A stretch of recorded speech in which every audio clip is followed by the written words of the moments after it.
சினீஷ், இது மூணாவது படமா எத்தனாவது படம் சினீஷ்? 5. மீதி 3 படம் என்ன சினீஷ்? ஃபர்ஸ்ட் நான் வந்து கிளாஸ்மேட். அவன் காலேஜில் நான் ஃபர்ஸ்ட் அவனை பார்க்கும்போது எப்படின்னா ரோட்ல தான் பார்த்தேன். ஏன்னா நான் காலேஜ் போயிட்டு இருந்தேன். அப்போ இவன் வந்து பஸ் மேலே டாப், அதாவது என்னன்னா அப்போ காலேஜ் படிக்கும்போது எல்லாருமே இந்த பஸ் டாப்ல வரதெல்லாம் ஒரு கெத்தா நினைச்சு அவனை பண்றதுல நம்மளால ஒருத்தன். ஆனா அவனை பார்க்கும்போது தான் தெரியும் அது எவ்வளவு பயப்படுறான்னு. இப்படி ஒருத்த வந்து பார்த்து இவன் என்ன பண்றான் இவன் பஸ் டாப்ல அப்படின்ற மாதிரி யாரோ கட்டாயப்படுத்தி கூட்டிட்டு போன மாதிரியே இருக்கும். ஆனா அது இவன் தான் பண்றான். அதுக்கப்புறம் சரி ஓகே இப்படிலாம் இருப்பாங்க போல காலேஜ்ல நினைச்சு போய் கிளாஸ்ல உட்காடுறான். பார்த்தா பக்கத்துல ஒருத்தன் வந்து உட்காடுறான். இவன் அங்க பார்த்தா அதே ஆள் தான் இங்க வந்து உட்காடுறானா. நீங்க தானே அது மேல ஆமா எப்படி இருந்துச்சு? நல்லா இருந்துச்சு. நாங்கெல்லாம் காலேஜ் அது சொல்லிடுவா.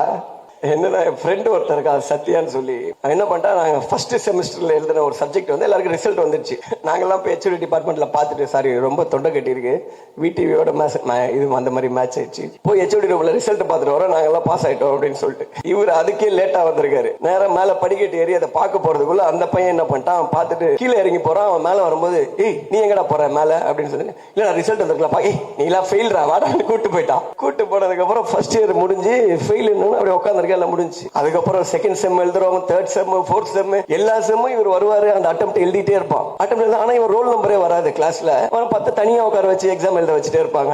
அப்புறம் 3 வருஷம்